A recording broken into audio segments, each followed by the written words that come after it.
एक गांव में लगी आग सब गए भाग। जब गांव में लगी आग तो रुके भी कौन। उस आग में जलने के लिए दो मजबूर, एक अंधा और एक लंगड़ा। अंधा भागे कैसे, जहां भागे वहीं आग। और लंगड़ा देख तो पा रहा है लेकिन वो उठे कैसे, भागे कैसे। दोनों मजबूर हैं जलने के लिए। अंधे ने लंगड़े से कहा कि आंखें तुम्हारी पैर हमारा, दोनों एक दूसरे का साथ दें तो इस आग से हम बच जाएं। अंधे के कंधे पर लंगड़ा बैठ गया, दोनों बचकर आग से निकल गए। और इस समाज में भी अशांति की आग लगी हुई है और इसमें जलने के लिए दो मजबूर हैं, एक लंगड़ा और एक अंधा। अंधी जवानी, लंगड़ा बुढ़ापा। जवानों के पास उत्साह तो है, जोश तो है, लेकिन अनुभव नहीं है, बुद्धि नहीं है। और बूढ़ों के पास बुद्धि है, अनुभव है, लेकिन ताकत नहीं है। तो अगर अंधी जवानी अनुभव के कंधे का सहारा ले ले तो सामाजिक जितनी भी अशांति है वो सब शांत हो जाए। समाज में अगर जोश की कमी है तो अनुभव की भी कमी है। राम जी ने वृद्ध का सम्मान किया, हनुमान जी ने वृद्ध का सम्मान किया और रावण ने वृद्ध का अपमान किया। राम जी के जीवन में वृद्ध कौन थे? सुमंत जी। हनुमान जी के जीवन में जामवंत जी और रावण के जीवन में माल्यवंत। जामवंत, सुमंत और माल्यवंत। राम जी ने सम्मान कैसे किया कि राम सुमंत ही आवत देखा, आदर कीन पिता समलेखा। सुमंत जी को देखकर पिता की तरह सम्मान दिया। और हनुमान जी कब? जामवंत में पूछो तो ही, उचित सिखावन देहु मोहि। तो जब राम जी ने वृद्ध का सम्मान किया, कब? जब अयोध्या का राज जा रहा था। परिणाम स्वरूप वृद्ध का सम्मान करने का परिणाम स्वरूप अयोध्या का राज गया, लेकिन लौट करके राम जी के पास ही आया। हनुमान जी ने वृद्ध का सम्मान किया जामवंत जी का, बुद्धि विवेक होते हुए भी उचित सिखावन देहु मोहि। वो बड़े हैं, बुजुर्ग हैं, उनसे फिर भी सिखावन ले रहे हैं। परिणाम ये कि लंका में विजय प्राप्त किए। और रावण का क्या हाल था? रावण कहता है, बूढ़ भय से न तो मरतो तो ही। ये वृद्ध का सम्मान है। बूढ़े ने कहा, माल्यवंत जी ने, कि वृद्ध के साथ ऐसा व्यवहार शोभा देता है। रावण ने कहा, कर तो रहा हूं सम्मान, कि बूढ़ भैंस ने तो मरते तो ही, बूढ़े हो गए तो मार ही डालता। अब मैं देख ही रहा हूं मरने ही वाले हो, तो तुम्हें क्या मारूं मैं, वरना मार ही डालता।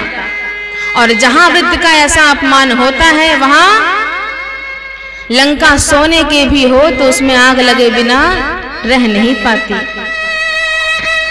वृद्ध का सम्मान करना चाहिए, रामायण ये भी सिखाती है। एक रेलगाड़ी में कुछ लड़के चढ़े, नाम ही लड़के, घर वालों से लड़के, 10-12 लड़के चढ़े, बाजार वालों से लड़के, मोहल्ले से लड़के। लड़के तो लड़के ही चढ़ेंगे ना, तो ट्रेन में चढ़े तो वहां भी लड़के, और लड़के चढ़ गए।